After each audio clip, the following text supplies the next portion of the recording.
Shaun Murphy won a second Masters title with a 10-7 win at Alexandra Palace. He's 42 years of age. Obviously, he was certainly not one of the favourites when he came into the event. Did you watch any of it, Ollie? Do you care? What's the future of snooker? Does it exist? I mean, how does it work? If someone's not making a 147, how do you attract interest outside? Well, we were talking about, obviously, the request came in to talk about the snooker, and I realised, like, the Masters was this week, but I always thought from being young and watching the snooker that the Masters was at the Crucible in Sheffield. That was the peak, but that's the World Championship rather than the Masters. So my brain, because it hasn't dipped into snooker enough, it's still kind of like balancing which one's more important, the Masters or the World Championship. Are they the same but different? And then I got thinking about snooker in general and how it has been a kind of a collapse for a sport that was up there with darts in terms of popularity. Back when we were youngsters, I think, 12 years old, you could come back and you could find your dad or mum or whoever easily sat at home catching the last few frames of a snooker final. My grandma loved it, mate, up in Leeds. Like, loved the snooker, couldn't wait to talk snooker with me. Odd, yeah. But it hasn't progressed, and I think it's because snooker was a stalwart on the BBC for that time of year. And because we weren't littered with so many TV channels and there weren't Sky Sports channels dedicated to individual sports, for instance, and Sky wasn't as prominent and everything like that, sport on the BBC meant a lot. That's why you had FA Cup passion was higher, because it was rare to get that sport on terrestrial TV. And same with the snooker. So snooker's lost out on the fact that we have so much more access and ability to watch the sports that we like, rather than it being a case of, if you only had 5 events on the BBC a year of all the sports, the Open, the FA Cup final, the Snooker World Championship, the darts final, and maybe the last day of the Premier League season or something, that is essential viewing for somebody that doesn't have Sky. So you're going to watch it all if you're just a sports fan that enjoys getting into anything like you do in the Olympics. Everybody becomes an armchair pundit on a sport they've never watched in their life during a winter or summer games. And I think snooker's missed out now on that. And those characters have gone. I used to be able to name Jimmy White, Ronnie O'Sullivan, Stephen Hendry, Ken Doherty, Peter Ebdon. And now there aren't many snooker players that are kind of those household names, aside from Rocket Ronnie. But let me pick you up, Ollie, on something you said, though. You said that darts suits the boisterous crowd because organically it comes from a boisterous backdrop, a busy pub, right? And that made sense in my head, whereas tennis, it's not normal for people to come up through the tennis ranks and hear noise in the grounds around the courts. Obviously, that doesn't make sense. But for darts, it does make sense. And I was kind of nodding along to that, and I thought, yeah, that's a good point, Ollie.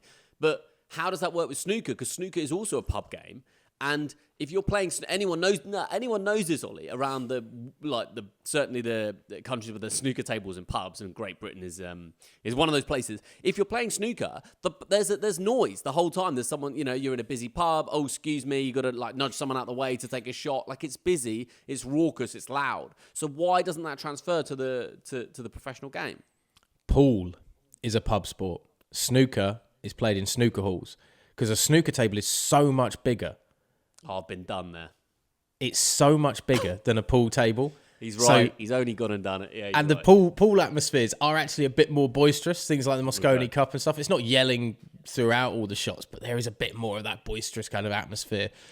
Whereas snooker, you need that giant room, which is why it's snooker halls. And snooker halls in general aren't the most boozy, rowdy places. You can go down the pool bar, Riley's pool bar, for instance, and get a few beers in and stuff like that. But it's not like being in the heart of a pub with smoke and ash everywhere and just throwing arrows at the wall for 2 hours or something like that. So yeah, that's why it doesn't work with snooker. Plus, we've been discussing throughout this season, Dave, the difficulty between a 9-dart finish, a 147 break, and obviously the hole-in-one. And the level of concentration required. I mean, snooker players are like mathematicians. They're 3 shots further down the line than you even think they are lining things up, let alone the shot that they're taking at that point. So there's so much concentration required. You cannot have that boozy atmosphere. And there's also something quite majestic about a quiet crucible and just hearing the kiss of a snooker ball off another one, and then that little rattle as it just plops into the pocket and trundles down. I agree, it's gorgeous. It's gorgeous, but I'm just thinking if these sports want to stay relevant, does the TikTok gen, do they appreciate that, Ollie? Are they like, no, where's all my visuals and my flashing lights and my 3 seconds of dopamine hit that I've never, But this is the thing of like, snooker is one of those sports that you either got sucked into as a youngster for like a night or two, or it's one of those ones as well that I think you just mature towards because you realise that life doesn't have to be at a dopamine intense pace. Don't get me wrong, it's great when things happen like that and when you get fast play around the snooker table, and that's why they had things like Big Break, which was basically like the live golf of snooker, wasn't it? Big Break, because it was like, let's do some wild crazy things with snooker and try and liven it up.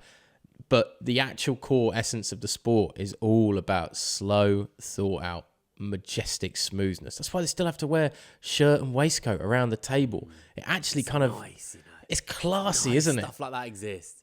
Like when people are so desperate these days, Ollie, to tear down tradition, and obviously we're wandering into grumpy old man territory here, but like people are so, they want to tear down everything that stood for anything at any point. It's like, yeah, okay, like we can do that, and like, should snooker players be forced to wear this outfit, or should you have to wear all white at Wimbledon? Sure, we can get rid of those traditions if you want, but if you tear down every tradition, everything that stood for decades, you don't have like the anchor to the past, and I do think some traditions it's absolutely worth preserving. It's so also I all counted myself there, but it's all the same. If you tear down all the traditions and the little quirks, everything becomes the same. TikTok and Starbucks and like all the all the crap. Do you want to go to a snooker hall and have it feel like you're in a stadium, and then you've got the same way you act, so nothing changes, nothing's different? I mean, the ref in snooker looks like a butler. He could be bringing you your cue on a silver platter. So it's awesome. It's like he's in Top and Tails. He wouldn't look out of place wandering through the halls of Buckingham Palace, And it's stuff like that is the eloquence of a sport. Yeah, but and that's why people look at that now, Ollie, and they're like, the patriarchy or like whatever. People don't like stuff like that anymore, do they? And they don't, and people don't like stuffiness and because it's easy. Stuffiness is difficult. Making yourself dress to look sensible and smart is difficult. Some pearls from Wilson today, I tell you. Well, it is though. But there's nothing wrong with holding yourself and your sport to a higher standard.